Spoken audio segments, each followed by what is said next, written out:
ঘরে থাকা সামান্য কিছু উপকরণ দিয়ে আমি চিকেন রোস্ট বানিয়েছি। এটা খুব কম মশলায় রান্না করা, আর এটা রান্না করতে কিন্তু অনেক সহজ। ঘরে যা যা থাকবে তা দিয়ে আপনারা বানিয়ে নিতে পারবেন। তো প্রথমে চিকেনগুলোকে সুন্দর করে ধুয়ে একটু লবণ এবং ফুড কালার দিয়ে মেখে রেখেছিলাম। তারপরে তেলের মধ্যে চিকেনের পিসগুলোকে লাল লাল করে ভেজে নিয়েছি। আর তারপরে রোস্ট বানানোর জন্য একটু বেরেস্তা করে নিয়েছিলাম।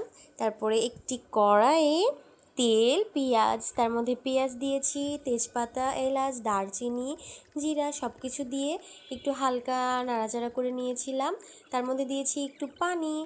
পানি দেওয়ার পর এর মধ্যে দিয়েছি আদা বাটা, রসুন বাটা, পেঁয়াজ বাটা, গুঁড়ো মরিচ, ধনিয়া গুঁড়া, একটু রোস্টের মশলা।